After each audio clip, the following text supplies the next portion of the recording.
Welcome to Indiana Sports Beat Radio. So for the thousands in attendance and the millions watching around the world.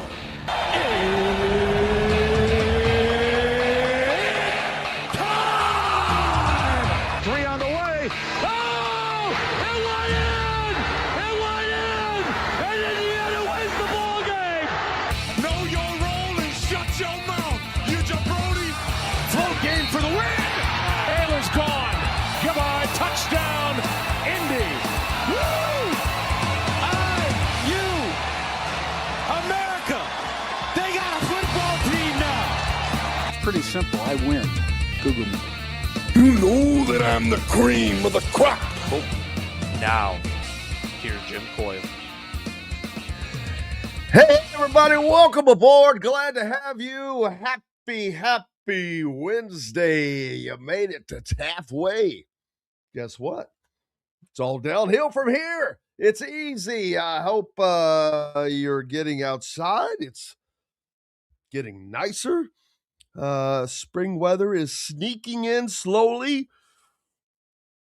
It's going to be nice today, but I think a little cloudy out there, but that's okay. Warmer weather. That's all that matters. Getting up a high of 66 today. Hey, gotta like that. I do. Though I'm not getting out to enjoy it much, but that's okay. Appreciate you being with us. Dylan Sinn from the Fort Wayne Journal-Gazette. Ready, willing, and able. How are you, sir? I'm good. Thanks for having me on, as always, Jim. Oh, it's always a pleasure, brother. How's everything going? What's new with you? Oh, not a whole lot. I was in West Lafayette for the game last night, which was a lot of fun. Yeah, just looking forward to being back there on Friday. Yeah, that was a big game last night. Of course, Michigan doing what Michigan is just rolling, but they kind of pretty much that to me is they're the team to beat. Obviously, they're number one in the country right now, but man, they just look so strong. It's not that they can't be beat. Anybody can be beaten. Obviously, they've been beaten once, but they're looking pretty strong. Yeah, absolutely. I mean, I think it's going to take the only teams that are going to beat them to me it's going to be, well, Michigan shoots really poorly and the team they're playing shoots really well. That's the only way that Michigan's going to lose a basketball game. I mean, that's what happened against Wisconsin. Wisconsin hit 15 threes. Michigan went like 8 for 25, and they still only lost by 3. It's going to be really hard to beat that team. And then last night they went 13 of 23 from beyond the arc. You're just not going to beat Michigan when they're doing that. They're so long, they're so athletic, they move so well together. And their transition it's funny. Purdue didn't turn the ball over that much. They only turned the ball over, I think, 5 times in that entire game. They did a really good job of taking care of it, trying to keep Michigan out of transition. And despite the fact that they only turned the ball over 5 times, Michigan was able to get the ball out and run. They get the ball down the court so fast. The defense can't even get set off of a regular missed shot. So it really is impressive how well they execute what they do. And I think they're the team to beat not only in the Big Ten, but in the whole country. I guess we'll see on Sunday. They have one of the matchups of the season in college basketball when they play Duke in Washington. Kind of a weird standalone game in the middle of the Big Ten season. They play Duke. But those, to me, are the 2 best teams in the country right now. We'll see how that goes. And boy, it's hard for me to imagine that team losing a game to anything other than, well, they gave up 17 threes. What are you going to do? So they are the team to beat in the Big Ten far and away right now. How do we get a Michigan Duke game at this time of year? I'm like, I'm baffled by it. And do we want it? Do you want to see that matchup right now, or would you rather wait and see that in the tournament? It's interesting. I think Dusty May is actually okay with it. He thinks it's good practice for them. He was talking about this last night. He said that they're going to treat it like a Sweet 16 game, basically, where you have a little bit of a short turnaround. You don't know this opponent very well. you have to dig into a scout pretty quickly and then see how well you can execute that in the moment against a high level opponent. And so that's what they're going to treat this as, is kind of a tune-up for a deep NCAA tournament run and see how it goes. And so that's going to be good practice for them, and we'll see how well they do taking that scout and putting it on the court. And so in that way, it's helpful for them. I still am a little unclear how that game came together. I've not dove into the research on that, but it's fun for college basketball fans. It's a lot of fun, and it wouldn't be the worst thing in the world if we got two of them. You know what I mean? I think probably the winner of that game is going to be the number one overall seed, would be my guess. And then we might get those two teams again in the final. Wouldn't surprise me at all. Oh yeah, I mean Arizona is looking so good. Big 12, there's just looks good. There's a lot of teams in the Big 12. It's fun to watch those games.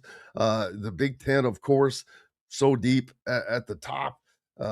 Purdue is, although they got waxed, I mean, by Michigan, that's not a big deal. It's that would have been an upset had they won that game, even at home. I'll be honest with you. But the Big Ten pretty deep. Illinois is a team that can win a national championship, I think. And then you've got teams that are just damn good. Michigan State and even Wisconsin. I mean, Wisconsin beat Michigan at Michigan, so they're playing well, and some of this is helping Indiana. Indiana had win over Wisconsin, so that's their metrics have been great all stinking year. It's which is funny because we think about it, the last couple of years they sucked. I mean, they were terrible, and they've turned that around and doing a good job with it. But they've got to. I've talked about this. There's nothing that's going to change their trajectory, really. They would have to upset at least Michigan State at home and maybe one other, but I don't know. I don't think you want to move because the best that Indiana would wind up would be a 9 seed, and I don't think you want that. That 8-9 play the 1. So yeah, it's tank. I think they need to do some Pacers. Tank for an 11 seed, man. Tank for an 11 seed. That's right. That's kind of funny to think about that. Yeah, absolutely. I mean, no, their metrics, their net rating, they're all much better than last year. Part of that is because they did a much better job of winning their bye games and blowouts. Like that was the big thing that held them back the last couple of years, was they would win those games in non-conference by 10 or 15 points, and this year they were winning them by 30 or 40, which was just a huge piece of getting those metrics to where they need to be. So. We'll see how this goes for Indiana down the stretch. I do think that they're going to have to win one of these games. If they can beat Northwestern and Minnesota at home, which they should be able to do based on the way they played down the stretch here, you need to win one of those games. You need to win at Purdue on Friday. You need to beat Michigan State at home. You need to win at Ohio State. One of those games, one of those three, and you feel pretty good about your chances for the tournament going into Selection Sunday. You lose all three of those, and you end up 18 and 13, it's going to be tough, right? It's going to be pretty tough. So, or 19 and 12, I should say, because they're 17 and 9 now. So that would be 19 and 12. So you'd have to win a couple games in the Big Ten tournament in that case, and it'd be kind of the same thing. So you want to get at least one more quad 1 win going home here. You have 3 more opportunities, winnable games. I don't think Michigan State is a world beater, especially on the road. I think Purdue is beatable. Indiana already beat them once. I don't think Ohio State's invincible even on the road. So those are winnable games. Those are winnable quad 1 opportunities. Go out there, get one, clinch a tournament spot, feel good about yourself heading to Indianapolis, and have some fun in your first Big Ten tournament under Darren DeVries. Absolutely. And that comes up. What are we? Say 18th. So 3 weeks away. We're still 3 weeks from, but that's not very long. We're only 3 weeks away from the Big Ten tournament, I should say. 3 weeks from now actually will be day 2 of the Big Ten tournament because it starts on March 10th and runs through the 15th. Yeah. So and everybody's playing. This is the So first year with 18 teams in the Big Ten tournament. Yep. So they added yeah, the extra day. So yeah. it used to start Wednesday, obviously, and now it does start Tuesday this year. So it will be boy, it's going to be a long week for the organizers of that tournament, but should be a lot of fun. It's like the old Big East. That's right. It would take forever. They had like 80 teams, it seemed like. It was like, oh my God, this thing's gonna last forever. But yeah, that's a long, long way to go and a long run. But an opportunity for a couple of teams to do something. Ohio State is probably the team, is the only team that can do something, I think, beneficial. It's because they're on the bubble. I don't think that they're in. And let's see, did they win or lose? They won last night. Big win I for was them going to against say that, Wisconsin. yeah, So yeah, I was going to say, yeah, that's what it was. So a huge win for them, and they get Indiana at home to end the season. And I don't think that is going to, if they were to lose that game, I don't think it costs Indiana. Like it might help Indiana. Tank, absolutely. baby, tank. It might help Indiana. Indiana's in the tournament. I wouldn't be so sure about that. They need one big win coming home, I think. I don't think so. I think they're in as long as they don't misstep. Sure. As long as they don't lose to somebody you're not supposed to lose to. Losing to Purdue coming up, that's not going to hurt them. You're at Purdue. You've got to win over them on top of that. So, losing to Illinois, it's not going to hurt. I don't think losing to Michigan State hurts them, even though it's at home, but that would be a nice win. But again, you don't want to, it's weird to say this. You don't want to play up. You want to hold pat. You want to stay where you are. You don't want that 9 seed, man. It's a weird thing to say, but it is what it is. The concern would be that if you lose all three, if you lose to Purdue, you lose to Michigan State, you lose to Ohio State, you end up 19-12, which is okay, but you're 2-11 in quad one games at that point. And that is one of those things where the committee kind of looks at you a little funny. You know what I mean? It's the same situation they were in last year where you feel okay about yourself going into the Big Ten tournament, but then if you lose that first Big Ten tournament game like they did last year, well, now you feel a little bit like you're sweating it out on Selection Sunday, and they could go a different direction, right? Like I am the last one on this ship. I thought Indiana deserved to make it last year, but they didn't, right?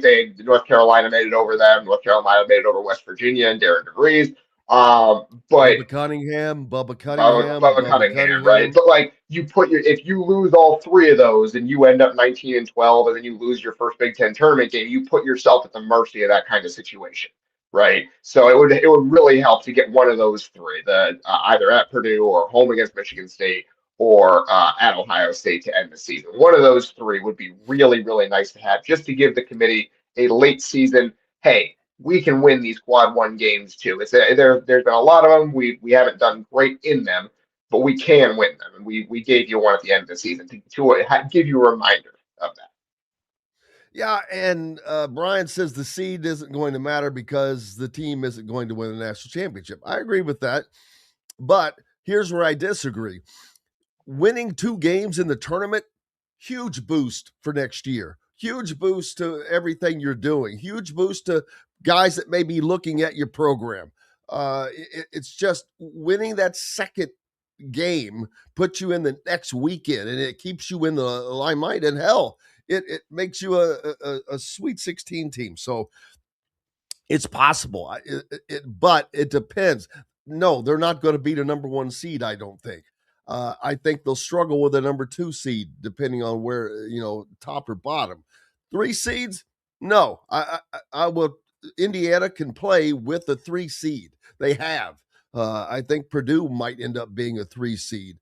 Nebraska coulda, shoulda beat them, had them down by 16, coughed that lead up. So, yeah, they can. I believe that they can play with those guys, and it would be just good for the program because now you're not just making the tournament, you're doing a little something. So it would be big for the program. Kevin, K-Bro, it is, man, maybe it is Dusty May's year.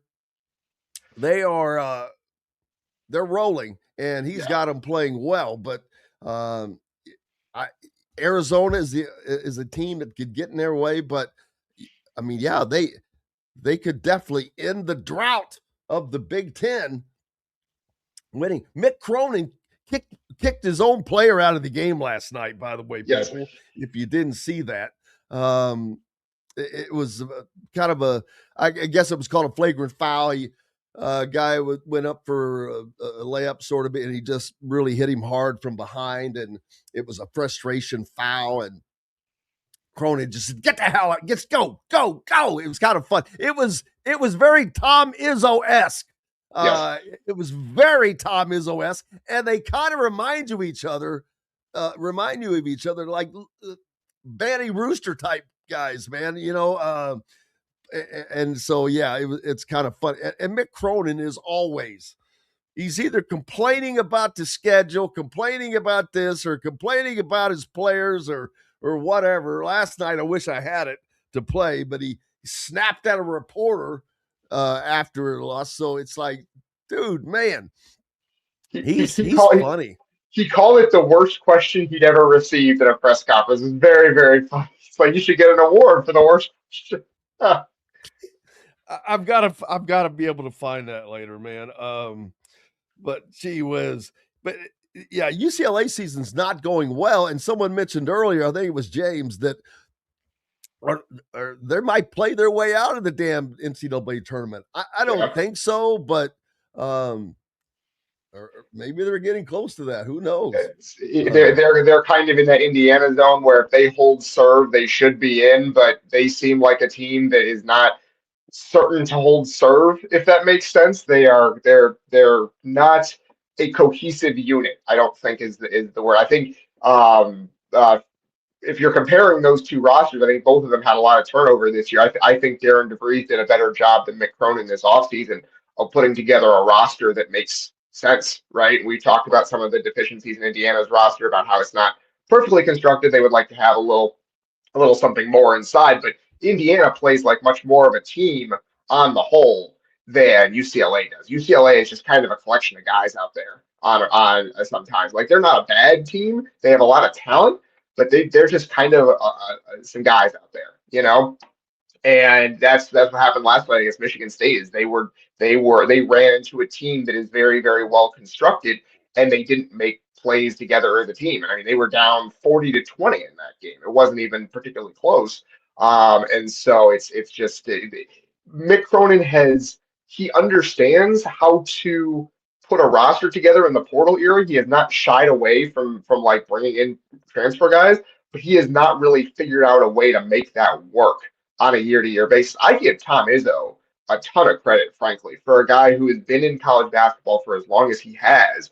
He's done a really good job over the last couple of years. There was a couple of rough years, I think, right at the beginning of the transfer era. But for a guy who's been in college basketball for as long as he has and did things one way for so long, the last couple of years he's done a really good job of bringing in transfers that have really helped them and have helped them become a top 10 program once again, a top 10 team once again. He has a team this year made up of a combination of high school guys that they've kept for several years and transfers, and that team is very, very good. And so Tom Izzo's program building ability, even in this new era, is really impressive to me. The guy's been the coach there for 31 years now, and he's still doing it. I wonder if Kevin Brockway, was he the person that asked the question? I mean, he probably was. It has to have been Kevin, right? Yeah. Yeah. We could only hope. Okay, bro, appreciate you being out there, brother. Yeah, looking at the Big Ten standings, we're going to take a break before I look at the standings, before I get too deep into there. But appreciate you being with us. Dylan Sinn from the Fort Wayne Journal-Gazette with me right now, back with more right after these messages. Andy Moore Honda Bloomington has the deals for you, like great savings on the remaining 2025 Hondas. First-time buyers get more than expected. The Honda Civic and HR-V are the most popular vehicles for first-time buyers in the U.S. Andy Moore Honda Bloomington also has a quality selection of pre-certified used vehicles. And check out the selection of Andy Moore Honda Bloomington's 2026 models, like the Honda Passport, Honda CR-V Hybrid, Honda Ridgeline, and more. ISB Radio with Jim Coyle is brought to you exclusively on The Zone by Andy Moore Honda of Bloomington, Bloomington's #1 Honda dealer. If you're looking for a new home in the Indianapolis area, you need Cheryl Sizemore from Brick and Ivy Realty. Cheryl Sizemore has over 2 decades of experience, and that could be the difference in getting the home you want in today's tough housing market. Reach out to Cheryl at CherylSizemoreSells@gmail.com or 317-701-0838. That's 317-701-0838. Let Cheryl Sizemore sell or find your new home today. Zach Browning here to tell you about an offer you simply can't pass up. If you're looking for the best coverage of Indiana football and basketball, which includes recruiting, weekly chats, podcasts, as well as access to the best national team out there, then look no further than thehoosier.com. The best part, it's just $1 for the first week. Oh, and did I mention that you get a full year of access to The Athletic when you sign up?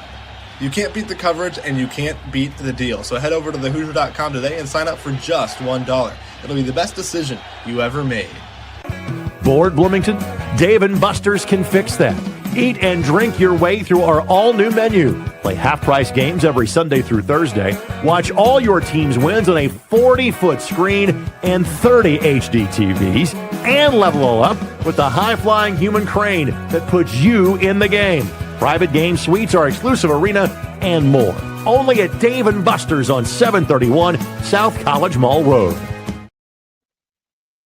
Welcome back, Indiana Sports Speed Radio on this Wednesday. Jim Coyle with you as always. Dylan Sinn from the Fort Wayne Journal-Gazette joining me as well. And what was I talking about? The standings? Yes, sir.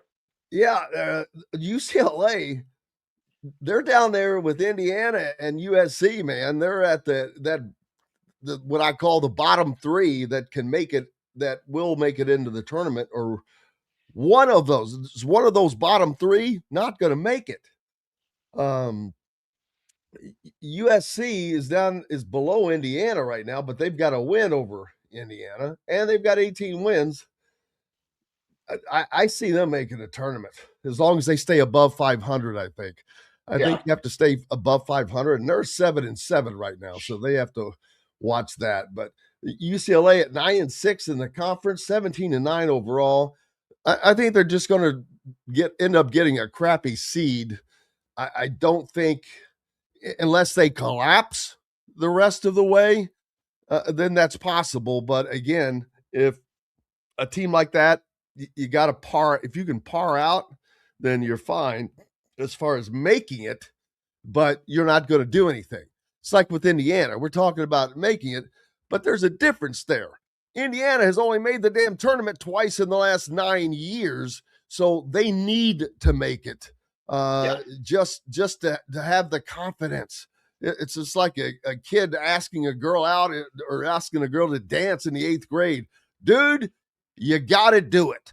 It doesn't matter if she says no. You got to do it.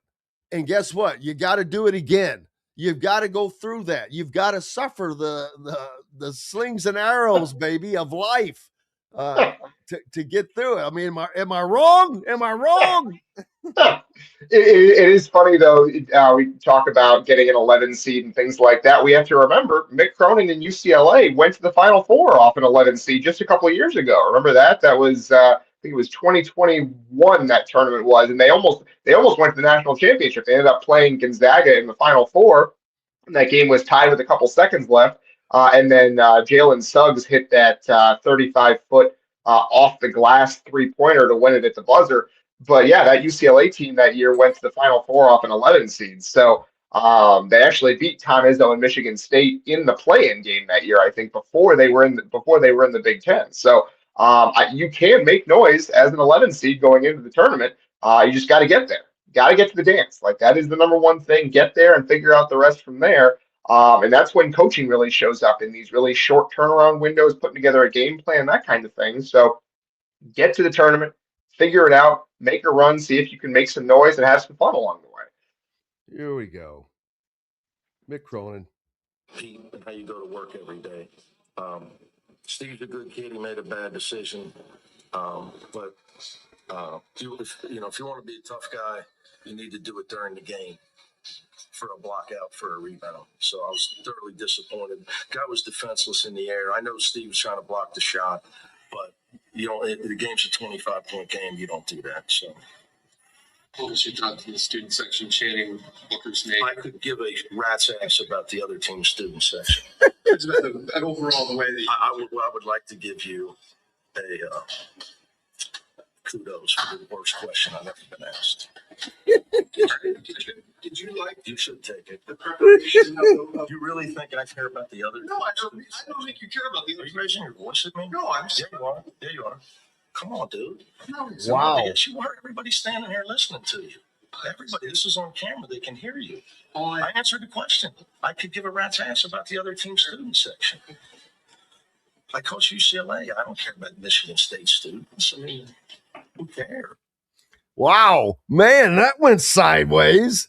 Oh, wow! Accusing a guy of raising his voice. I mean, hold on. This is Tom Izzo, by the way. For Mick, his team's a lot better than that. And I guess he upgraded that to a flagrant 2, huh? That's the first time I saw a coach do it, but that sounds like Mick, so he'll get that straightened out. That sounds like you. What are you talking about? That's something you would do. I mean, that's great. But Mick Cronin, you can tell it's just getting to him, I think. Yeah. This has just been a grind out there at UCLA. He has been in a meat grinder. He has just been snapping all the time, complaining about his players, complaining about the schedule, complaining about the Big Ten, just whatever. And now his own players, he kicked his own player out of a game. And then the guy was, I'm like, wow. He turned that into something right there. Yeah, I mean, absolutely. Like it was. I thought it was a fair question. Like you want to know what you say to your guy. So the background there, for those who don't know, is that Xavier Booker, who Indianapolis kid, Cathedral kid, started his career at Michigan State, transferred this past offseason to UCLA, and never really. He was a 5-star kid, never really found a niche with Michigan State. I think Tom Izzo's kind of talked about that, where he wishes he could have done a little bit more to bring out the best in Xavier Booker, but he always thought he was a great kid, wished him the best. And then the student section last night for Michigan State was kind of chanting at Booker a little bit. I think that's a fair question to Mick Cronin to ask about, maybe not what his reaction to the student section was, but more like, how do you kind of help your own player navigate that in a really hostile environment that they've played in before? So I don't think that's a totally unfair question. I think it's a coach whose team lost by 25 who is feeling the pressure of being a blue blood coach whose team is not performing like a blue blood for several years in a row, and trying to navigate that, who has always been a little bit prickly. That's been his whole thing, his whole career. And just kind of not liking the question, which, that's your right as a coach, but also it's the media has to ask. That question was going to get asked. That question had to be asked by someone. So I don't think it was an unfair question in particular. Maybe you could have worded it a little bit better, but that's not one of those things where it really deserves to be snapped at like that, I don't think. No, especially, and then to be accused of raising his voice at him is, are you raising your voice at me? Like, come on, man. That's just ridiculous. But I don't know how he's going to make it through that deal. It's just he's just treading water, probably waiting, hoping, because his contract. I remember the last couple of years when jobs would come open, we'd look it up. And I'm like, oh my God, they've got him handcuffed. So it was like, maybe he's just hoping that UCLA will fire him so he can go get a different job back east. Yeah. Go back to Cincinnati, man. Cincinnati hasn't been great the last couple of years. They might need a new guy. Go back to Cincinnati. He was great there. Yeah, and Andrew mentioned, I saw this as well. Lil Rhodey got him a win last night at home. That's right. Taking down number 18 St. Louis, and was it Shirts, the coach? Yeah, sure. So just they were 24-1 going into that game last night. So huge win for the Fighting Archies down there. Yeah, it's 20. They're 24. They're like who's the other team? Miami, Ohio. Yeah. These teams are having great seasons for them, but they're playing nobody. Yes. I mean, I think Miami's strength of schedule is like 1,008, and there's only 300 and something teams, but it's a 300 level schedule. But hey, Now, good for them. Yeah, St. Louis was going into last night before their loss was a top 25 Ken Pom team. So like that's a very, very good win for Rhode Island. Yeah, St. but aren't those numbers kind of skewed because you're winning, and that benefits you, but you're not beating anybody. You're not. I like Miami, Ohio. I think is in the 80s on Ken Pom. They're 25-0, but I think they're in the high 70s and the 80s. And St. Louis is like 24th going into last night. I think it was. So it's like there's a difference there. St. Louis is a substantially better team than Miami, Ohio. But it's hard to win a lot of games, right? And we know that. It's just you got to go out there and you got to do the thing every night. So it's not that these teams are not any good. It's just that they haven't played a high level opponent yet. And St. Louis has a couple of games that they played against, like they beat VCU, if I remember correctly. I think they beat George Washington, maybe George Mason, one of the two. But they had some decent wins over teams that are top 60 in Ken Pom, that kind of thing. So they're a good team, good win for Rhode Island. And I think like St. Louis is one of those teams that they are a mid-major that probably will make the tournament regardless of whether they win their conference tournament. They are an at-large mid-major team, which is pretty rare these days. Iowa, nice upset win for them at home over number 9 Nebraska. Needed that one for Iowa. They have struggled against some of the better teams in the conference this year. They needed that one. They are that team 57-52. Yep. I mean 50. That is right dead center in their wheelhouse. I mean, if you had to write what would be a perfect score for Iowa, that would be it. Bam. But they're doing it. They're doing a good job at it. They're playing their game, and they make you play their game. That's what's amazing. And so it's a team that can make you play their game is mesmerizing to me, especially like this. And if you're a high flying team, if they can, how do you let them control you? It's just amazing, and it shows you that, man, they have their philosophy well instilled, and but it helped having that who was that kid that came along? Several kids that have been with him for a couple stops, but Bennett Sturts is the one you're thinking of. Sturts, NBA point guard, a future NBA point guard, Bennett Sturts, who's been fantastic for them down the stretch of this season. How about that too? Was it was somebody you would have never heard of? Yeah, I mean he was a Division II kid, right? Like he started with McCollum at Northwest Missouri, and then they transferred together to Drake, and they made the tournament last year, and then they went again together to Iowa. And he is probably going to be he should be an all Big Ten player this year. Like we talk about Lamar Wilkerson and how good he's been for Indiana. Bennett Sturts has been every bit that productive for Iowa. Just really, really good down the stretch for them, especially as they've had some guys that have kind of struggled. Their last couple of weeks here, there have been some guys that haven't played as well as they probably would have liked. And Sturts has really picked up the slack in those areas. And then you turn in a performance last night where you defensively just play so well against the Nebraska team that their offensive structure is just so good. To turn off that team's water and hold them to 52 like that, incredibly impressive in a game they had to have because they were kind of slipping down toward the bubble as well. Yeah, and we mentioned the Fighting Archies. Little Rhodey got him a win. That's going to be their NCAA tournament because they're 15-11. They're not going anywhere. Another Michigan State, that game last night, the UCLA game, that 82-59 win, a beat down there in East Lansing. But how about North Carolina State? They didn't just beat North Carolina. They beat the living crap out of them. Yeah. 82-58. Yeah. I know that was at North Carolina State, but that's a surprise. Well, it's also North Carolina is missing its best player with Caleb Wilson, the lottery pick. He's out with I believe it's a hand injury. They're dealing with that. They're not sure if or when he's going to be back this season. So they're going to look pretty different without him. He has been absolutely fabulous for them. One of those freshmen in this class this year that has just been so poised and ready to go physically. Like he is a physical specimen, ready to go as a true freshman. Had carried them a lot of this year. He carried them to that win over Duke.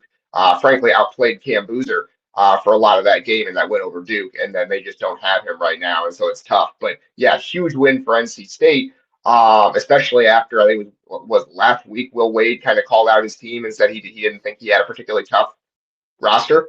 And so for them to respond that way and go win a game against a rival by 25 points, that tells you something too. That is a season-making, NCAA tournament-making resume win for NC State for them to go get that one. So, yeah, a lot of teams last night went and got wins they desperately needed to secure tournament seeding and spots. Yeah, and it's just some great games this time of year. I mean, these games are really ratcheting up, and part of that is because I think that the fact of where we are in the season is starting to sink in. You cannot ignore the talk of who's where and seeds. I mean, you'd have to really put earplugs in and blinders on to not know who's what, because it's everywhere. Everybody, all that. Everyone has their brackets going right now already, and this and that, and boy, oh, you're out. Well, we haven't even got to the doesn't matter. You're out. It's like everything's already determined. So yeah, there's no way you can ignore what's going on. So, but let's see. Today is Wednesday. Arkansas, Alabama tonight down in the SEC. Yeah. BYU and Arizona, but BYU just lost. Didn't they just lose a major? Their second leading scorer, Richie Saunders. He's out for the season. They're veteran guys, so they're basically AJ Dubance and a whole bunch of random dudes now. It's obviously. Dudes. Yeah, they're still a good team because he's really, really darn good, but it's not probably the Elite Eight or Final Four team that they hoped they could be this year, because Saunders was a huge piece of what they do. Yeah, and that's going to affect their NCAA seeding. Absolutely. They could slip down to the 4, 5, even 6 line if things kind of go bad for them here down the stretch without him. So it's good. We're going to see. They may go further than that. I mean, they're 7-5 in the Big 12, and 19-6, which is good. They're going to hit the 20-win mark, but if they lose a couple of games that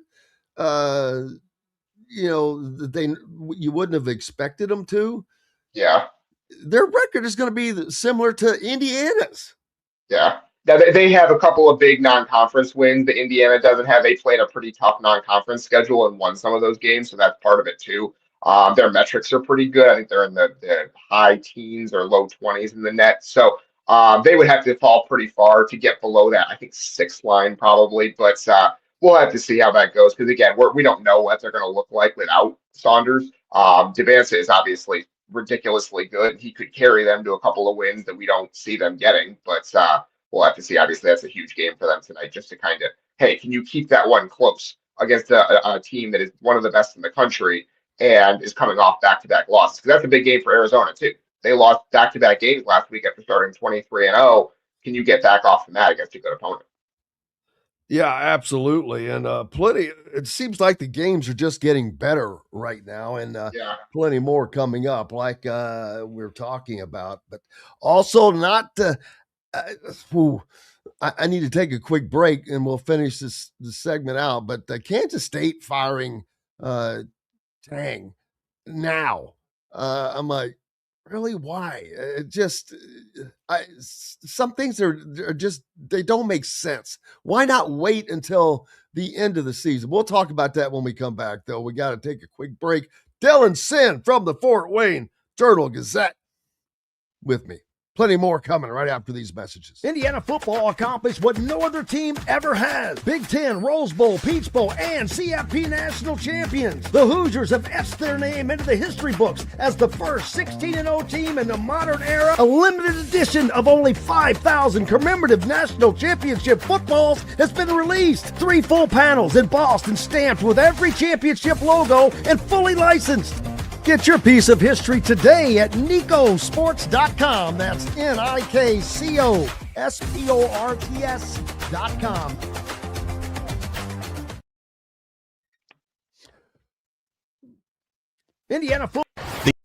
Andy Moore Honda Bloomington has the deals for you, like great savings on the remaining 2025 Hondas. First-time buyers get more than expected. The Honda Civic and HR-V are the most popular vehicles for first-time buyers in the U.S. Andy Moore Honda Bloomington also has a quality selection of pre-certified used vehicles. And check out the selection of Andy Moore Honda Bloomington's 2026 models, like the Honda Passport, Honda CR-V Hybrid, Honda Ridgeline, and more. ISB Radio with Jim Coyle is brought to you exclusively on The Zone by Andy Moore Honda of Bloomington, Bloomington's #1 Honda dealer. If you're looking for a new home in the Indianapolis area, you need Cheryl Sizemore from Brick and Ivy Realty. Cheryl Sizemore has over 2 decades of experience, and that could be the difference in getting the home you want in today's tough housing market. Reach out to Cheryl at CherylSizemore@gmail.com or 317-701-0838. That's 317-701-0838. Let Cheryl Sizemore sell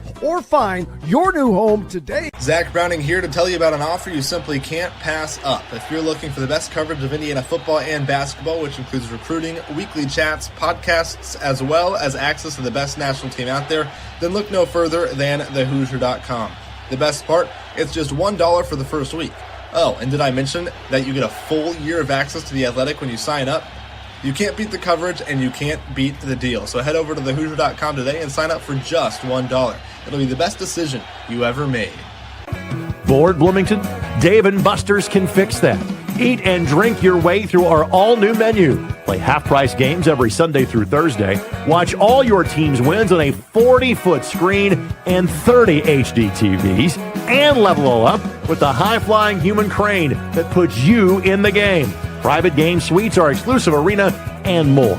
Only at Dave & Buster's on 731 South College Mall Road.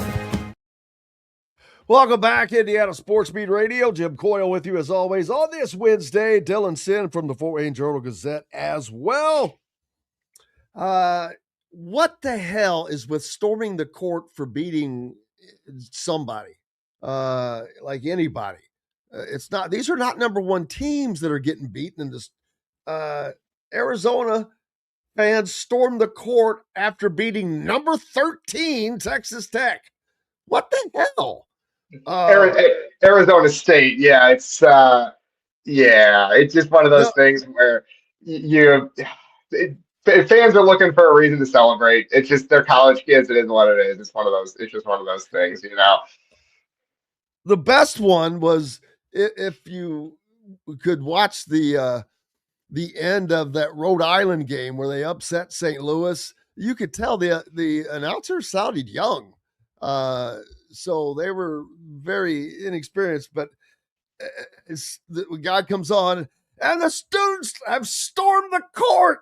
And when he said that, I started counting. I'm like, 1, 2, 3, 4, 5, 6, 7. I could count the people that had stormed the court. There was a little patch down in a far corner of probably 30 people that were in that deal, but it was hardly a court storming. That one was funny, but he said it was such, and the students have stormed the court. And I'm like, where are they? It was, yeah. But it's like, it's getting it's already out of hand. And I'm not even talking about for safety. I'm talking about for stupidity. Man, you don't storm the court for beating the number 13 team. Who gives a crap? What the hell is that? I mean, unless you hadn't won a game in 6 years, that's get it, grow up. Yeah. I guess Arizona State hasn't been particularly good, but they've been a tournament team in recent memory. Like they've been a tournament team this decade. It's not like you beat a ranked team, but again, it is one of those things where the fans just want to have fun. This is new for the college students who've only been there for a couple of years. You know what I mean? So it's tough. It's hard to keep students from doing something they want to do. Because you can have security, you can have fines for the teams. I think the Big 12 will probably fine Arizona State for doing that. But the students are going to do what students want to do, generally speaking. Well, and speaking of which, John Shire, Duke's head coach, said he could have said even more in response to a local district attorney's claims that there was zero evidence to support the Duke coach's initial claim that a Blue Devil staffers in plural were punched in a recent court storming at rival North Carolina. Yep. See, now we're getting that's the thing right there. That was a huge rivalry game, and so you're gonna have tensions down there. But that kind of stuff is ridiculous. But I see it happening. Students are stupid. They're drunk. They've been drinking. And did I mention they're stupid? So I mean, not book wise. I'm just talking about, I was there. I was a student. I was stupid. I don't know if all the stupid is rubbed off yet, but yeah, I mean, I'm not saying it should end. I'm saying it should be worthy of a court storm, and behave yourself when you're doing it. Yes.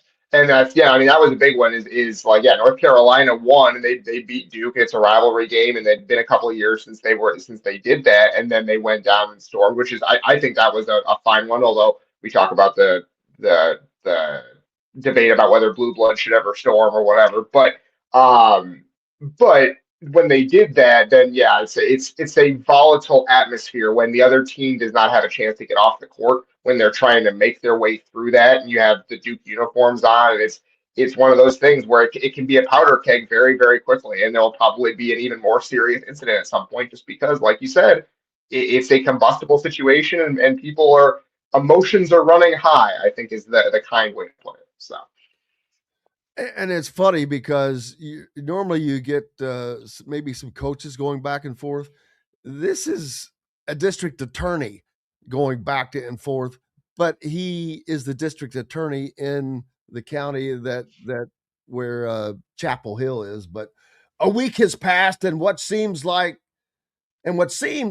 is now patently obvious. There is zero evidence that anyone from Duke's basketball program was punched in the face at the Smith Center last week, he wrote, nor is there any evidence that a staffer was trampled to the floor or in a complete brawl for that matter.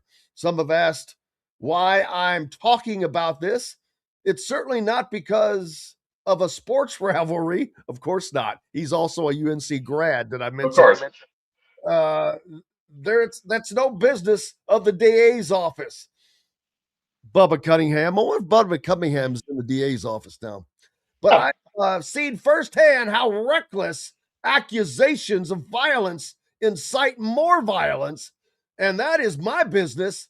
Someone with the power and influence of a major men's basketball coach should exercise more discretion before saying things that can have real-world consequences. So the DA's jumping on Shire's ass. It's like, nothing to do with a rivalry. Get out of here. There's nothing professional about anything that dude just said. Yeah, I mean, my guess is that he probably went through and he looked at the tape and whatever tape you can see, he's like, well, I don't see anything. Well, okay. But I don't think, my guess is John Shire would not have said that if there was not something that happened to one or several of his staffers. Maybe he would have. Maybe he made it up totally. I doubt that. I'm not saying he made it up.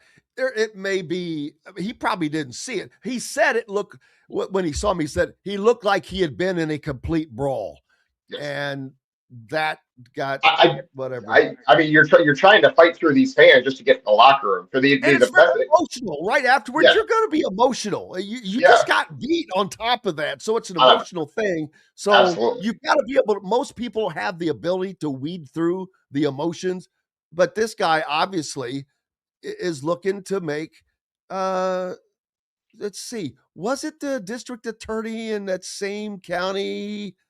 Duke Lacrosse comes to mind. Well, that's this is Chapel Hill now, so right, but they're only 8 miles apart. I don't know, are they in different counties? I think so. Yeah, that's a good question. We'd have to look. Boy, the district attorneys down there, whoo, not good. Little weird going on. What's up next for you, my friend? Yeah, I mean, obviously, rest of the week is focused on IU Purdue. Biggest game of the season for IU so far, and really, really fun. Should be a great atmosphere on Friday night at Mackey Arena. Purdue trying to come back off that loss to Michigan. So looking forward to that, and should be a great rematch of a game that was really good early in the season, too. Yeah, Indiana obviously could use it, I guess you'd say, but Purdue playing really well right now. They've gotten back, so I think that it's going to be a tough ask, but we'll see. Purdue's playing well, but Indiana matches up well with them, so we'll see. We'll see how it works out. But I think that's one of the things that has worked for Indiana. There's not a lot of teams that they match up well with, but Purdue is one of those teams. Yeah, and the only question for me is Purdue has, during their 4-game winning streak before they lost last night, they have really made their mark by really attacking the glass.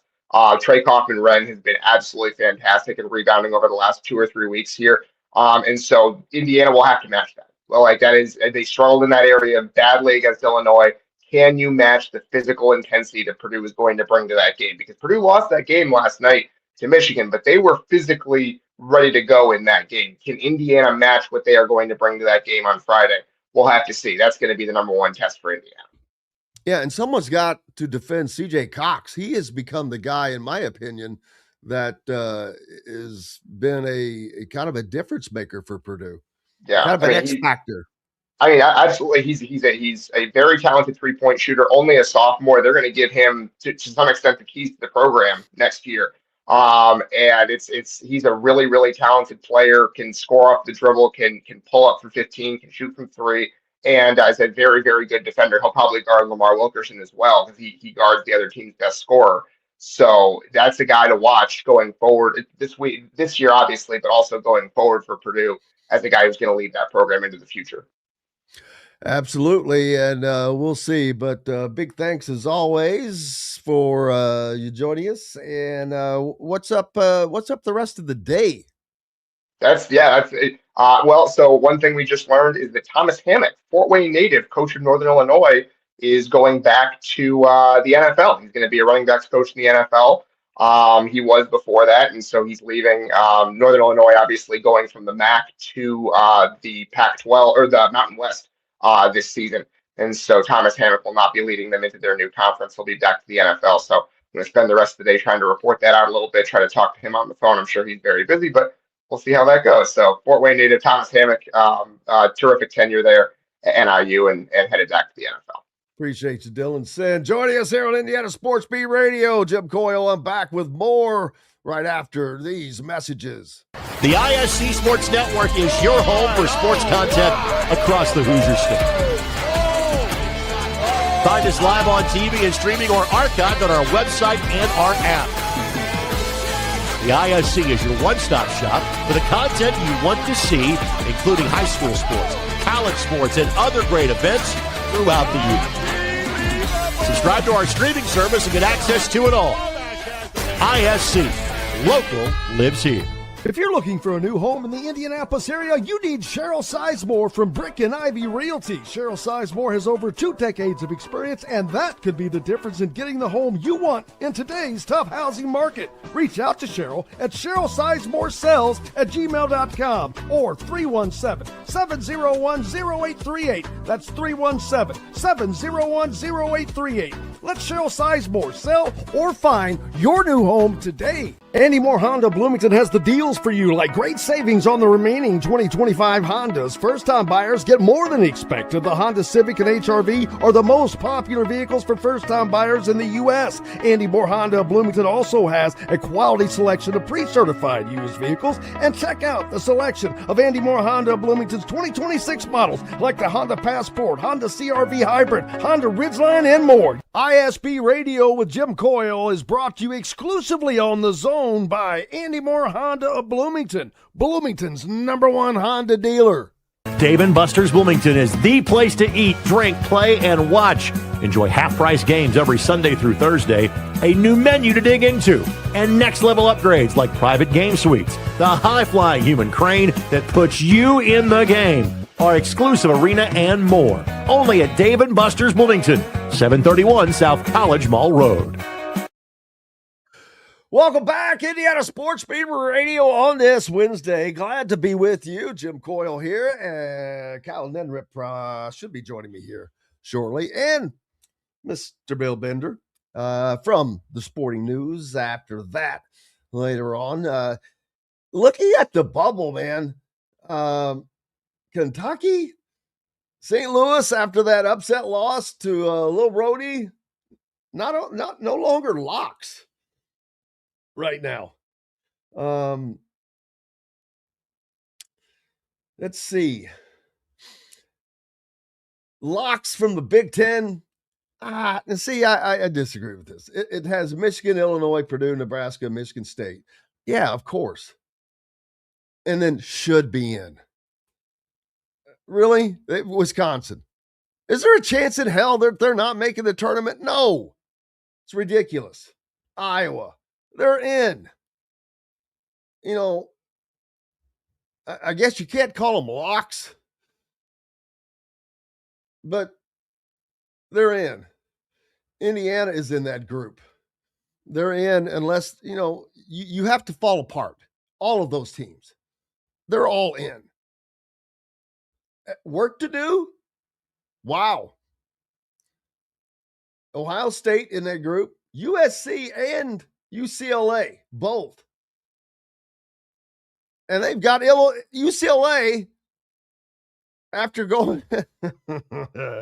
Oh, man. It's just going to get better for Mick Cronin. After going to East Lansing and getting the crap beat out of them, Saturday they've got to go to Champaign, Illinois, and take on the Fighting Illini in that group. So, yeah, boy. Pecan says Indiana's not yet in. Oh, they're in. As long as they don't play themselves out. Of course they're in. Are you kidding me? Every metrics number they have is in the top 35. They're in. They're playing in the toughest conference in the country. Yes, they're in. At this moment, they're in. That doesn't mean they couldn't play themselves out. Absolutely, they could. But as of right now, they're in. Yes, yes, they are. SEC. They've got 5 locks there. We'll see. We'll see. Kyle Neddenriep from the Indy Star joining me now. Kyle, how are you, sir? Doing well, Jim. How are you? Great. I was just talking about list of locks and who's in, who's not in right now, the tournament, which is kind of funny. But the good thing is for high school, they don't have to worry about that. We're all in, baby. We're in. We made it. We made the cut. So that's something cool that you don't have to worry about. Yeah, no reason to worry about the brackets, and well, you can worry about the brackets, I guess, but you don't have to worry if you're in the bracket or not. So that's Yeah, there's no bubble. There's no bubble. no bubble, no bubble. Yeah, and we'll find out those brackets on Sunday. Sectional draw coming Sunday. So is actually just working on a story on kind of things to look for when the draw comes out, and should be a good time. It's always a fun night. Yeah, we're still no seeding though, and I understand. I don't know how God's green earth you could seed that many teams, but I don't know. I think you could probably seed the top four, maybe. Well, in the sectional, I mean, you could seed the sectional if you wanted to, or if you thought it was, it's obviously something that's been talked about. I don't know if you'd want to mess with and again, I probably said this before, but I feel more strongly about seeding football than I do basketball. I think football would benefit from a seeding mechanism greatly, especially the larger classes. In basketball, I don't feel that strongly because you would really have to change. I don't think you'd want to change the sectional week too much. So what you could do is seed the sectional, but you're still going to end up, I don't know how much difference that would make other than probably guaranteeing you'd have better championship games every year or in every sectional. And I don't know that, I've gone back and forth on that. I mean, it is silly occasionally when you have like Westfield and Fishers playing last year in the first night of the sectional. It's I think it was 1-3 or 4 or something like that. You end up with those things happen occasionally. But, those teams are probably going to meet anyway. So, you end up with a really good game on Tuesday or Wednesday instead of, Friday or Saturday. It doesn't change things much, but it does give you a better chance if you have a great season. That's the only thing I would like it for is to if you did seed, it would kind of give you an advantage and something to play for during the season to get a better sectional seed, which I think would be a good thing. But, at the end of the day, I don't know that you'd want to mess with the sectional week too much because it is a great week of basketball. Absolutely, because a lot of people are still hanging on to class basketball being in there. So, not many more changes there. So the draw is kind of exciting because you don't have seating, so that on the other hand, that actually adds some intrigue of who you got to play, how soon are you going to have to play a good team, or having to play somebody right off the bat. Your season could come to an end. I mean, it's reality right now. Yeah, and that's kind of the fun, and it's you're going to play one of, depending on how big your sectional is, you're going to play one of, the bigger classes have maybe 5 teams or 6 teams in a bracket, and then some of the smaller classes may have 7 or sometimes even 8. So you kind of know, who you're going to be playing. A lot of these teams, obviously, sectional rivals, they play each other a lot during the season. So there is familiarity there, which makes it fun. The neighborhood rivals, a lot of cases, are playing against each other in the first week there of the tournament. So that makes it unique. But yeah, you kind of end up with you'll end up with a few heavyweight matches in the weekday games, and the way they've changed this now too. I was going back through this morning, but it's only the top 20% of schools are now in 4A. They changed that formatting to where it used to be every class was split evenly. It was 25, 25, 25, and 25, all 4 classes. Now it's they've kind of put those 20% in 4A. The next 2 classes have the next 25%, and then 30% are in 1A. So you end up with fewer. I think there's 82 teams in 4A, 100 in 3A and 2A, and then 122 in 1A. So it's a little bit different than it used to be. So you have fewer weekday games in 4A is what that ends up being. But yeah, I mean, it'll still be great. I mean, like I said, it's always, in the years I've done it, it's always kind of become my favorite week. Just you end up with so many fun games and surprising games and the games that are maybe crazy at halftime that you had no idea, and then it kind of gets your interest. So yeah, there's all kinds of stuff I'm looking forward to this year, and I'm they actually have me on the show again. I'm on the IHSA sectional draw show, so that'll be fun to be part of that again. Heck yeah, man! You're the boss. What are you talking about? You are the goat. You're the guru. You and Greg Rakestraw or well, it'd be me and him. Me and him be doing the show. He'll be doing the large bulk of the work, but I'll be there as well. See, who else? Those are the two people. Those are the two people. There are not two other people in the entire state that should be there. Though you are perfect. You see everyone. He calls a lot of games, but you're everywhere. You're omnipresent, and it's amazing. Actually, Indiana's very lucky to have you. I don't know of anybody that does what you do on the scale that you do. It's amazing. I appreciate it. Yeah, and Greg has a steel trap memory in mind, and yes, I don't. He does. So, he remembers everything. I can't remember anybody's name, so that's the. It'll be good. He's with me to prop me up on Sunday. Yeah, I would need some hand holding without question, and no one better to do it than our friend Greg Rakestraw. But yeah, he joins us each Monday. But yeah, look, and what time is that? Like 1 o'clock, probably. No, it's later. It's 6 to 8. So we'll be on 6 to 8, and then obviously have reaction after that on Indy Star. I'll be doing a little bit of a breakdown afterwards. So yeah, I can't wait. It's like I said, it's not. I think.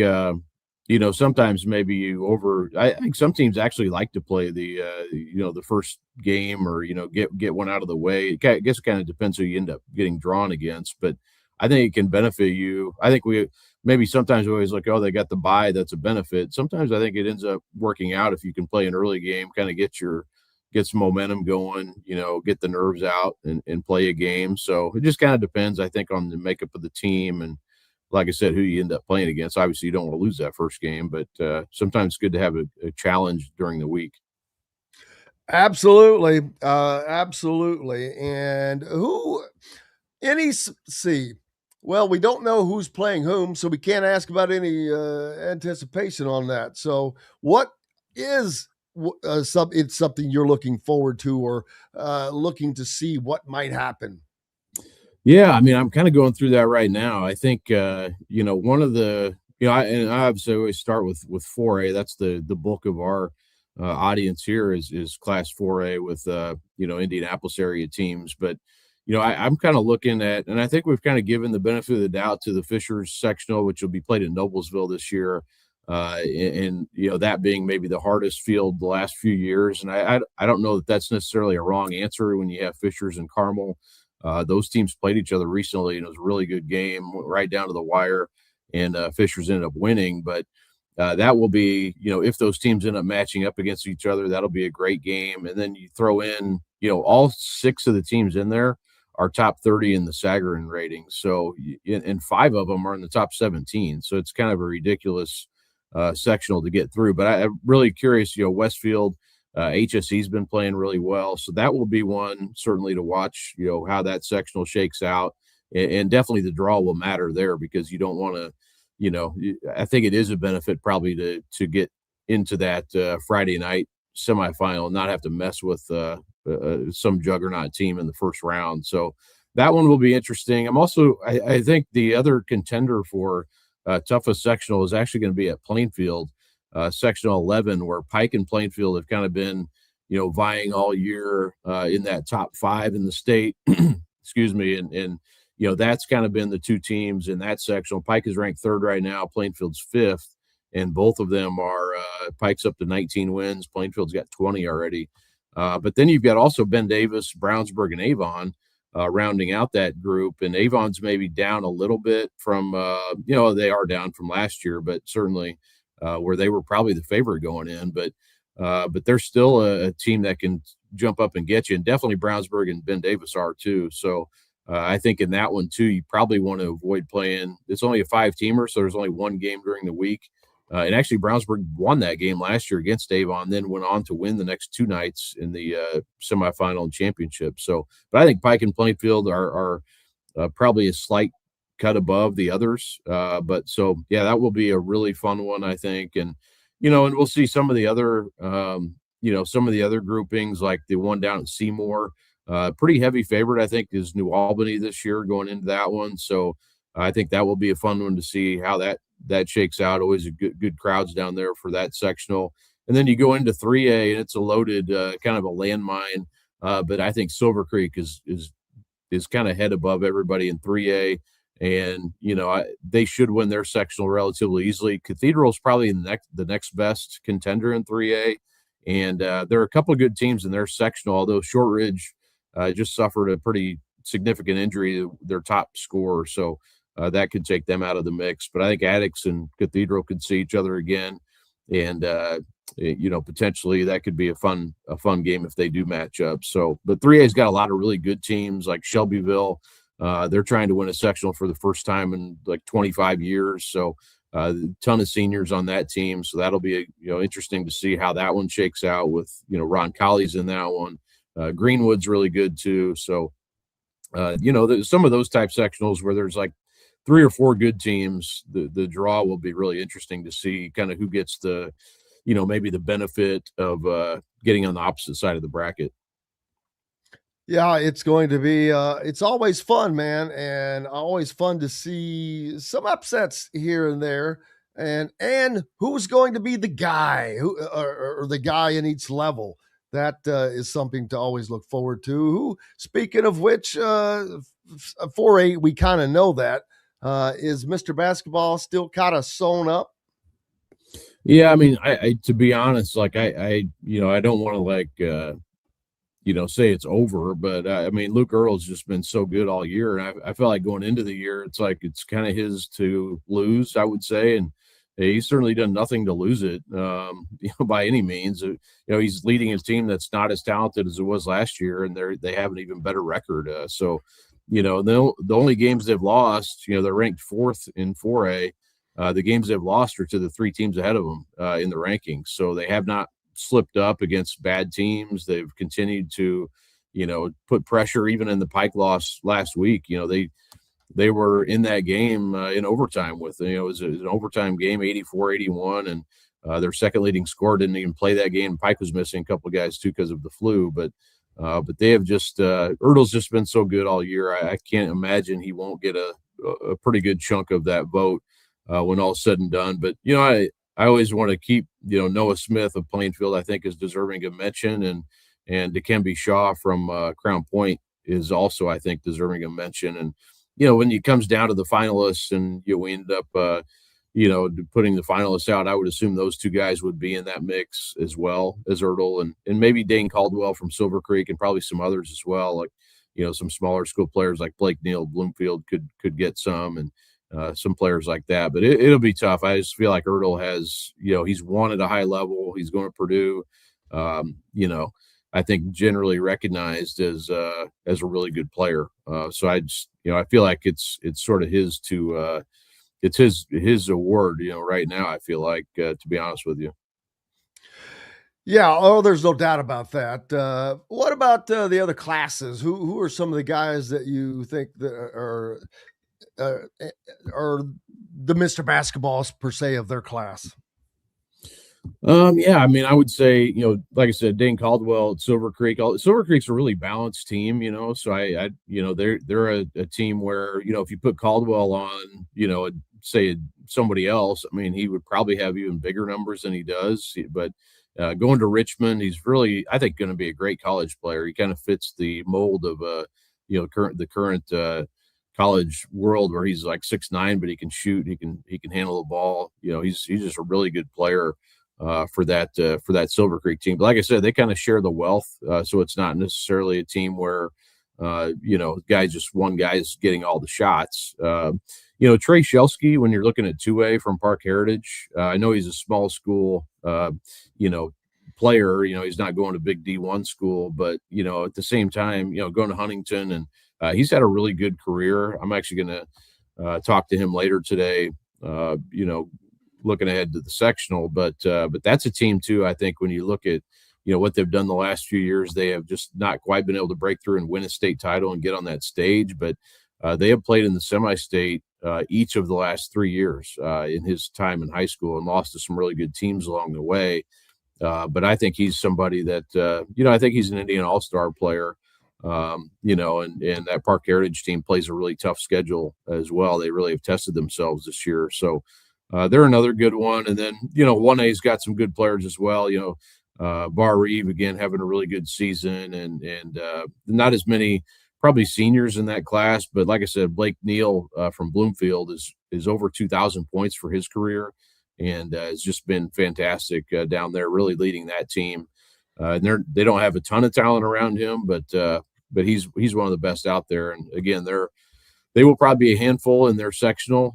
They have, I think they should probably get out of that and win it, but have some tough teams that they would have to get through after that. So I don't know how far they can make it necessarily, but he's definitely deserving of mention as well. Kyle Neddenriep from the Indy Star. It's all about to start this Sunday. You can catch him and Greg Rakestraw.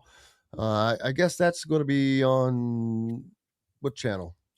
It's on IHSA TV. They do it streaming now, so it's there you go. That's kind of the way of the world. Stream it away, baby. Appreciate you as always. You bet. Thanks, Jim. You bet. Thank you. Hey, Bill Bender's going to join us next. Back right after these messages. Andy Moore Honda Bloomington has the deals for you, like great savings on the remaining 2025 Hondas. First-time buyers get more than expected. The Honda Civic and HR-V are the most popular vehicles for first-time buyers in the U.S. Andy Moore Honda Bloomington also has a quality selection of pre-certified used vehicles. And check out the selection of Andy Moore Honda Bloomington's 2026 models, like the Honda Passport, Honda CR-V Hybrid, Honda Ridgeline, and more. ISP Radio with Jim Coyle is brought to you exclusively on The Zone by Andy Moore Honda of Bloomington, Bloomington's #1 Honda dealer.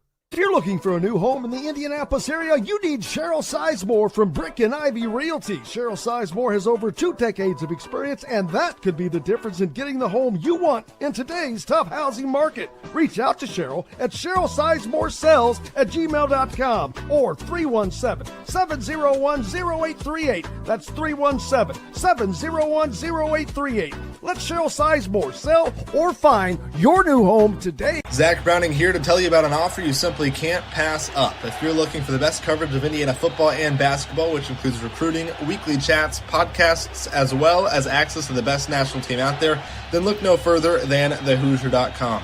The best part, it's just $1 for the first week. Oh, and did I mention that you get a full year of access to The Athletic when you sign up? You can't beat the coverage, and you can't beat the deal. So head over to thehoosier.com today and sign up for just $1. It'll be the best decision you ever made. Bored, Bloomington? Dave & Buster's can fix that. Eat and drink your way through our all-new menu. Play half-price games every Sunday through Thursday. Watch all your team's wins on a 40-foot screen and 30 HD TVs. And level it up with the high-flying human crane that puts you in the game. Private game suites, our exclusive arena, and more. Only at Dave & Buster's on 731 South College Mall Road. Welcome back, Indiana Sports Beat Radio on this Wednesday, and joined now by Bill Bender. Bill, unmute yourself there. I may have done it by accident, but as always, glad to have you. How you doing, brother? I like the background. Did you change that a little bit? No, I've had it up like this. I got the can of Billy Beer in the background that oh really? Oh man, I see it, but I wouldn't have known that if you hadn't have said that. Oh my God. There's nothing have you in had it. That?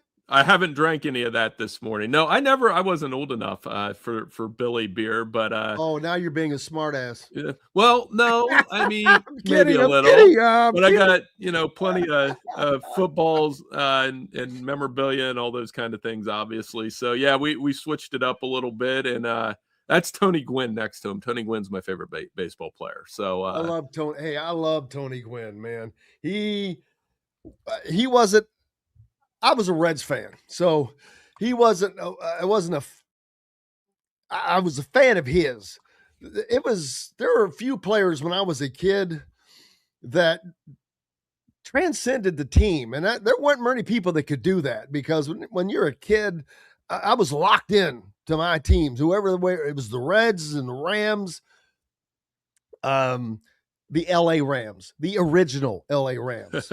Once they moved to St. Louis, it was, I don't know what it was. It was weird. I dropped them. But anyway, the Reds, there were, gee whiz. No, I Tony Gwynn and Nolan Ryan, those guys, they just, boy, you just loved to watch them play. Ricky Henderson and Tony Gwynn. Yes. And that's a weird combination of teams. You have not the Reds so much being in Indiana. Most of my buddies are Reds fans. So I was a lefty growing up, lefty playing baseball, and Tony Gwynn was the best left-handed hitter in baseball when I was growing up. So I kind of gravitated toward him. The Padres, before they were popular, which they are more popular now, and they were very bad.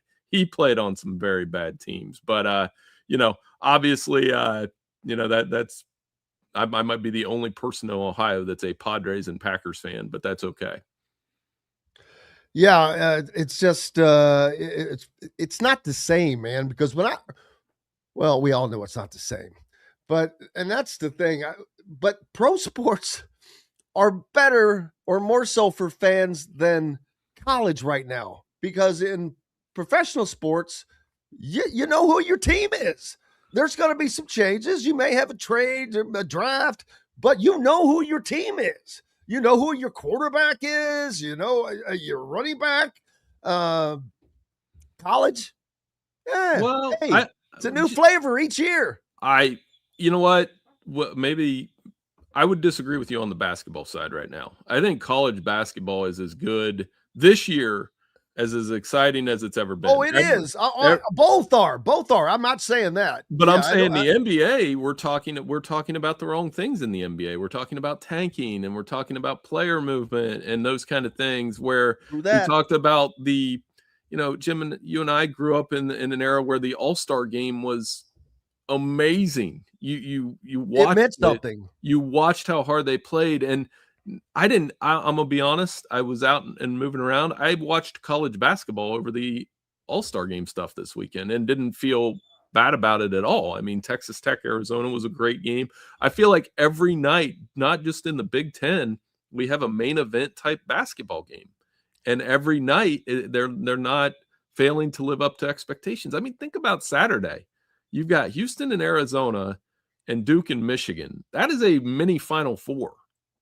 And I'm watching that over any NBA game right now. Oh, it's incredible. I mentioned earlier, I'm like going, how do we have that game right now? I'm like, wow, do we want that game now, or would we rather have that in late March? Well, I was saying, so let me ask you a question, being around Indiana. What regular, so the regular season basketball game, the two that I think I remember the most vividly, actually, there was an anniversary of one of them this week. It was that Indiana-Ohio State overtime game with Jim Jackson, a great game. Oh, wow. And then the Duke-Michigan regular season game where Leitner and Hurley played the Fab Five. And I'm like, those are two of the biggest regular season games I can remember. And then I looked it up. So the most watched regular season college basketball game of all time was the Thanksgiving Classic between Arkansas and Duke. I didn't know 6 million people watch that. I'm wondering, I think a lot of people are going to watch Duke and Michigan on Saturday night. These are two of the best teams in the country, and both teams are a lot of fun to watch. Both teams are good as well. And the only thing that hurts them is there's so much crap that is siphoning people off that the ratings numbers, they're going to be hard to ever hit again. Right. Those high numbers. TikTok. I mean, there's people off watching TikTok that not a lot of those would be watching a game, but there may be a couple of guys there, but other games, there's just so much. But yeah, you're right. That's a draw. I mean, what else do you want to watch? Man, if you're a sports fan, if you like college basketball, what the hell else do you want to watch? You should probably watch that over your own team if they were playing. If Indiana was playing Northwestern, what game do you think I want to watch? Right. Well, and then I think we're going to find out even more about Michigan. I didn't. They went into Mackey last night and just dominated again.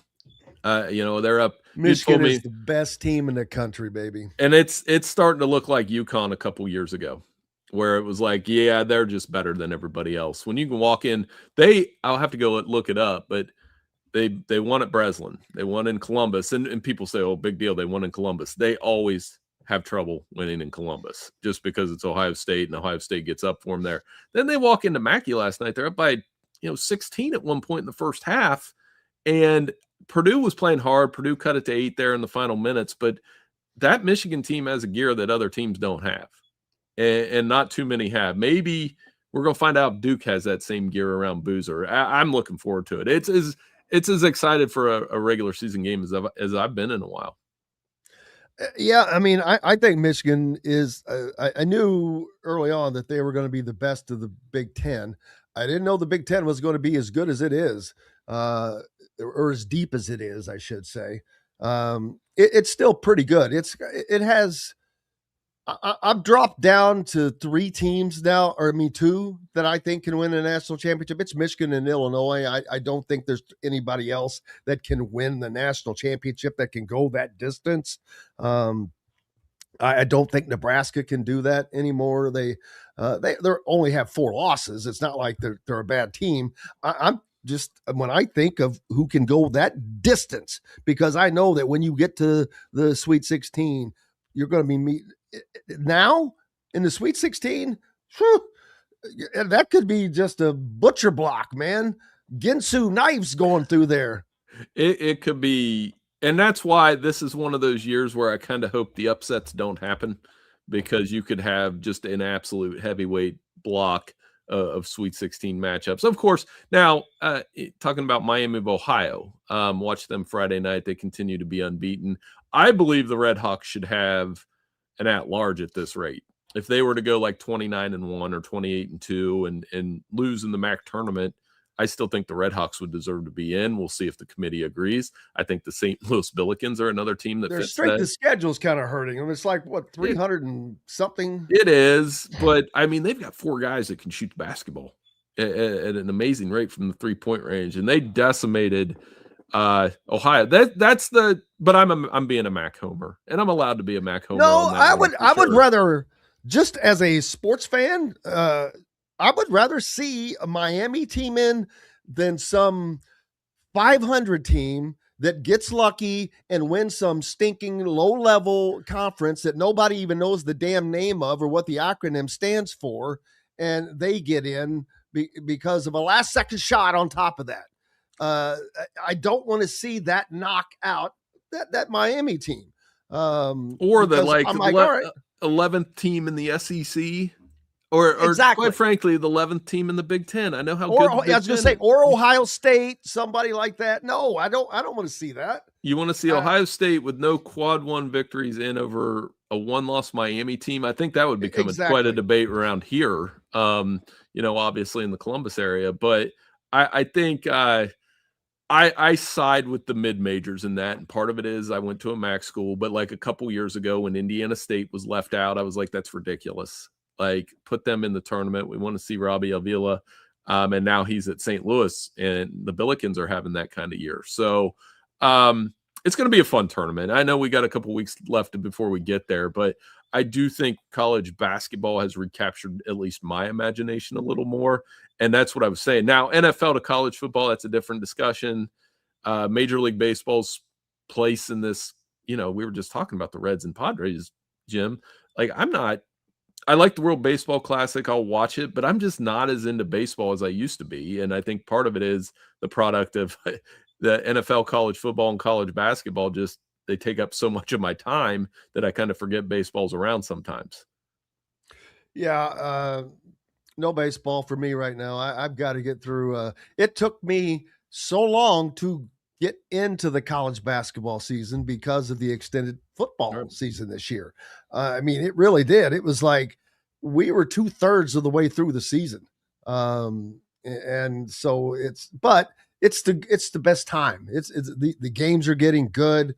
We get to listen to Mick Cronin cry more. What did you think about that? I think that he is just so, what's the word I'm looking for? Tired of being at UCLA. I think he hates being where he is. I really do. I think he hates his job, and I don't know all of the reasons. I'm sure there are reasons because I know he's a good coach. I've seen him go. I know what he's done. He didn't used to bitch and moan nonstop. And I love guys that are characters, that are colorful, like Tom Izzo, like Mick Cronin. But with this year and some last year with him, it's just been the constant complaining about the schedule, complaining about travel, complaining about his players. So I think he is just tired. And I mentioned earlier, over the last couple of years, when big jobs have come open and start looking through different guys' contracts, UCLA had him handcuffed. He couldn't go anywhere.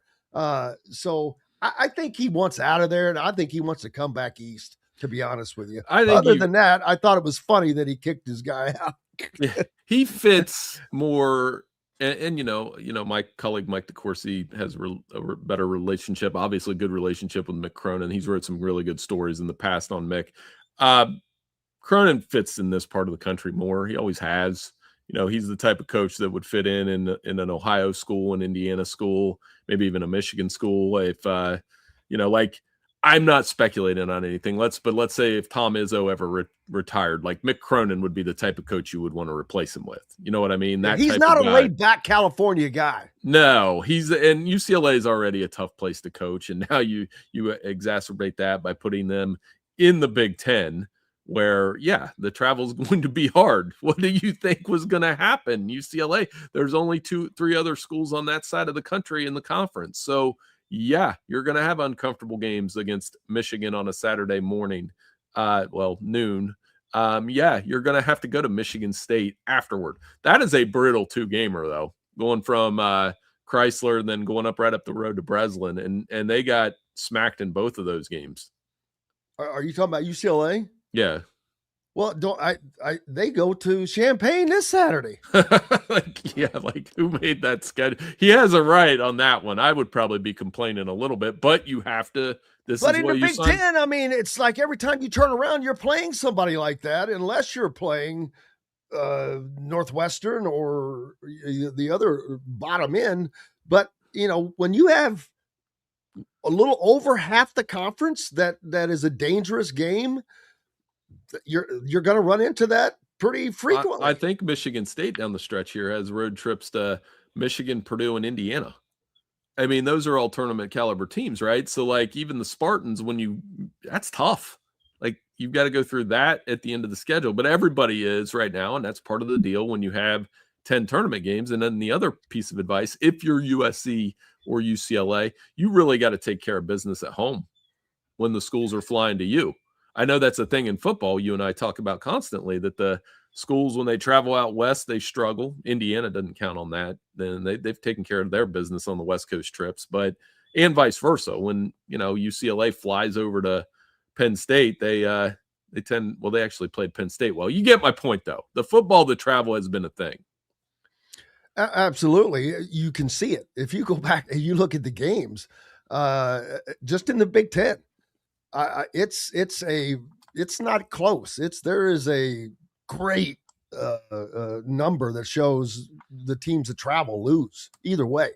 It's, as a matter of fact, I think Penn State won a game maybe at Washington, and it was only like the second Big Ten team to win a game that traveled more than over 2 time zones or something crazy like that. But Illinois. Oh, Illinois is at UCLA this Saturday. My fault. Hey, now Mick Cronin can be. He's still not going to be happy unless he can get that team to upset the Illini who are playing well. Man, I got that wrong. Thanks, Fred. That's a good catch. Oh, that's a huge difference too. I'm like, whoa. I was wondering when I saw that. I was like, damn, I was thinking that about, I'm like, gee whiz, they're going to have to bring them right back because they're not going to stay here during that time. So, yeah, I'm glad. Thank you. I'm glad not glad I got it wrong, but Andrew's going to see IU versus Miami of Ohio and Dayton. Well, he's hoping, I guess. Is that? That would be a fun first four, would it not? That's not gonna happen. Indiana's not gonna be in the first four unless they collapse. I have them in pretty firmly in right now, and I have Miami. They're gonna be a 10 seed, people. They're going to be a 10 seed. Let me see. I could pull that up where I had them in my bracketology. I think that Mike has them as a 10 seed. And the funny thing is, normally you always talk about what you can do to move up. Well, you don't want to move up when you're in the 10 seed area because that means moving to the 9, which means, first of all, it's an 8-9 game. That's tough right off the bat. And then you're going to draw the number 1 seed. Obviously, if you're a 10, you're going to draw the 2 seed, but that gives you a little bit breathing room. Hell, they'd be better off if they could manage themselves to get an 11 seed. I believe that. I truly mean that. I think that they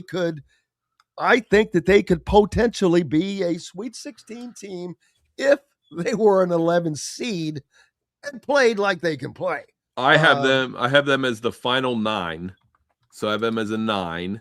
Wow. The last number 9. Once, and then in that line, but that's because I couldn't decide what to do with St. Mary's, Texas A&M, who's fallen off. I have Miami of Ohio as a 10 because I believe if they win the MAC, that just history shows Wally Zerbiak's MAC team, Miami team 10. That Kent State team that went to the Elite Eight with Trevor Huffman, Antonio Gates, 10. So if Miami takes care of their business, that's probably where they'll be seated. Miami right on that, straddling that line between 9 and 10.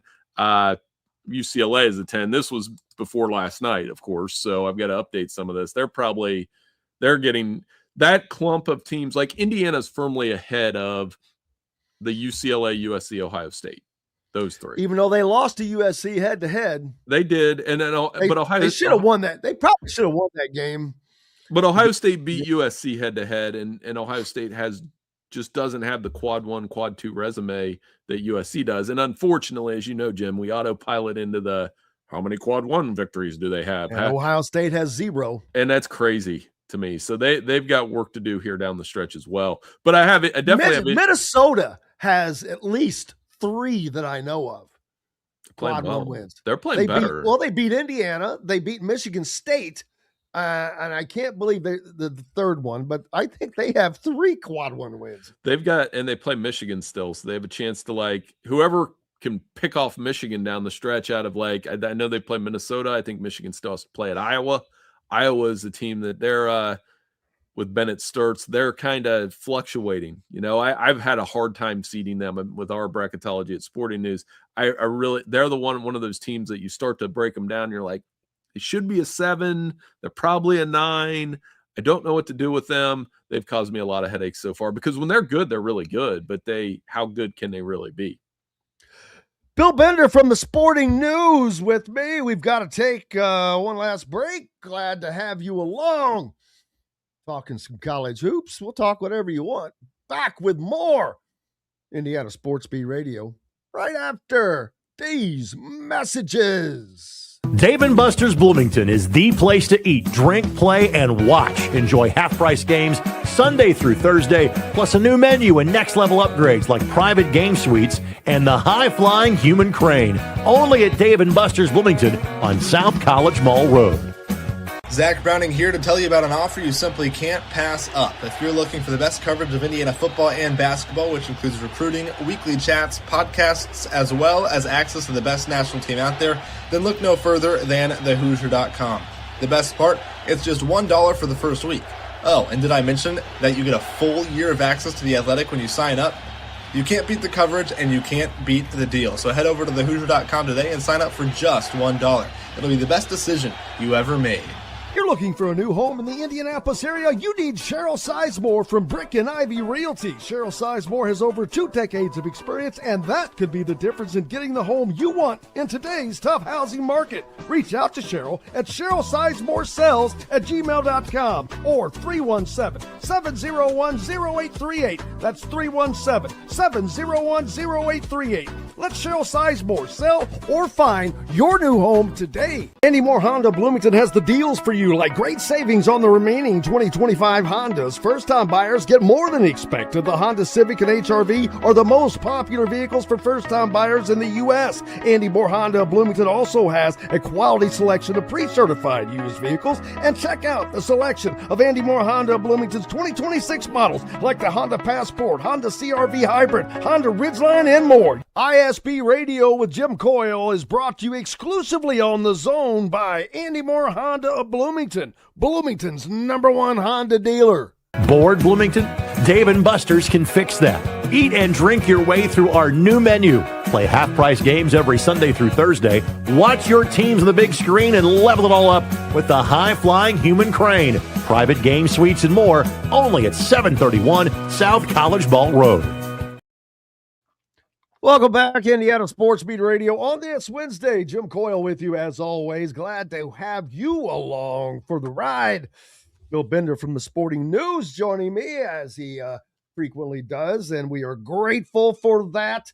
Was talking college hoops as it's getting to be the fun part of the season, man. Great games to watch and more coming this weekend without question. Lamar Wilkerson, Bill, has just been lights out for Indiana all season long. He is scoring. He has done something remarkable. He has hit 40 points this year twice. The only other player to do that in Indiana history, a man named George McGinnis, who I think is the greatest player in Indiana basketball history. And that is a debate that people would have. But I don't, man, if that dude played 4 years at Indiana, there would be no debate. I think that if he had played 4 years at Indiana, he would have set records that were just untouchable. Untouchable. My God, he double digits scoring and rebounding as a sophomore. He was just a prodigy of basketball. I mean, like crazy. And can you imagine had he played his last 2 years with Bob Knight? Because that's when that happened. And then think, you would have had George McGinnis for those few years. So that bleeds into the 73-4 teams, which were already good. 73 went to the Final Four. 74. Then you got 75. But then you lose Larry Bird. So They lost George McGinnis. Then they lost Larry Bird. I'm like, good God. They could have legitimately had a run that was not paid for by Sam Gilbert. That would have been incredible, but that's all of that. No, Wilkerson, the McGinnis 30 and 15. Imagine a player averaging 30 and 15. Sophomore. Yeah, as a sophomore. That's sophomore. Insane. And he probably couldn't play as a freshman, right? Right. I'm guessing that was the case. Yeah. They Wilkerson, obviously. That's when you have a player that can score that many points. I mean, that's why when you were talking earlier, Jim, about them being maybe an 11 seed, make them a really dangerous 11 seed. If you have a player that can pop off like that in the tournament, that's how I think that they could.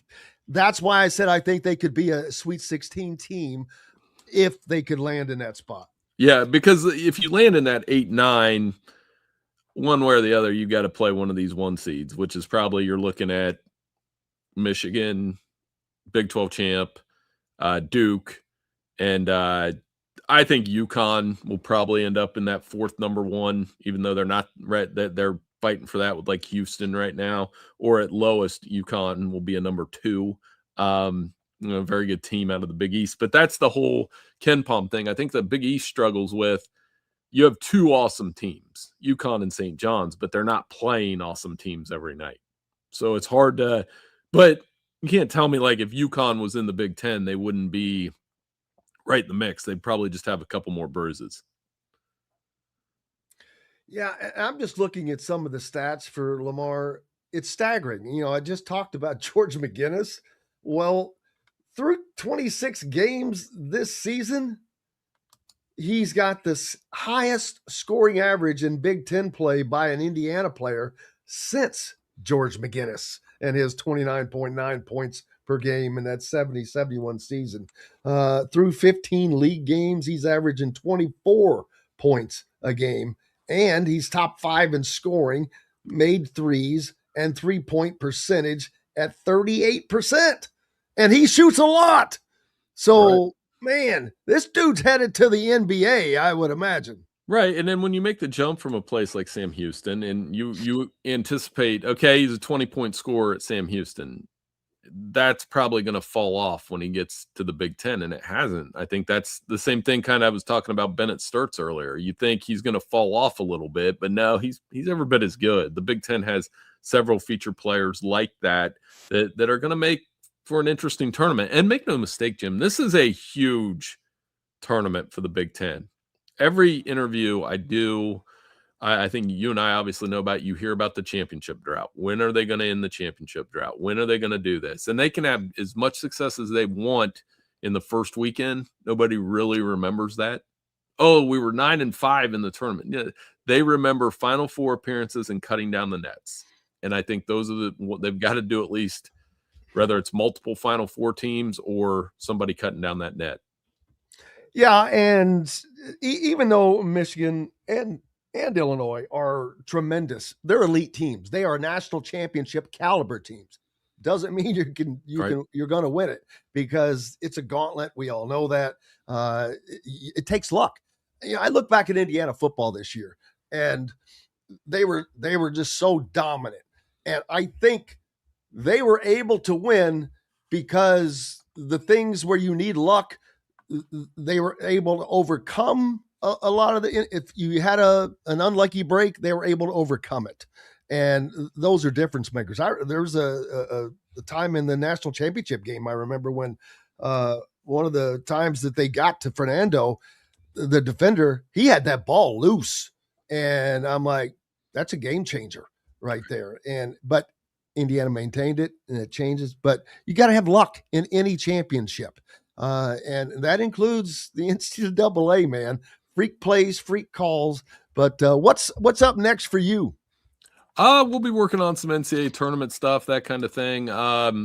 Obviously, I got a Duke Michigan type preview, looking at the history of those two schools. Oh, are they playing? Yeah, they're playing Saturday. I mentioned that earlier. They've had some good games. They've had some good games in the past, and then just continuing on, we'll have a little bit of NFL coverage. I'm obviously still keeping an eye on college football and everything that changes there, but what my favorite rule is sometimes is being like the backup quarterback or I guess the backup point guard for Mike DeCourcy over the next month or so. I love working with him through March Madness, and we'll have some good stuff. He'll definitely have some good stuff over there at Sporting News. Oh, always fun. Always blast getting to talk to both of you. And I look forward to talking next time. I want to talk about the Big Ten's insistence on this 24-team playoff model, which I think is ridiculous. But and it's not going to fly, but I think that they're going to hold it up as long as they can. Bill, thank you so much, buddy. Appreciate you. Make sure you're giving him a follow. Bill Bender at the Sporting News. Appreciate each and every one of you as well. We're back tomorrow to do it again. Until then, I'm Jim Coyle. I will see you on the radio. Thanks for listening to Indiana Sports Beat Radio. Be sure to subscribe to our YouTube page for more clips and team coverage of Indiana basketball, football, and more. You can also find full episodes and tons of other content on thehoosier.com. We'll see you next time for another edition of Indiana Sports Beat Radio.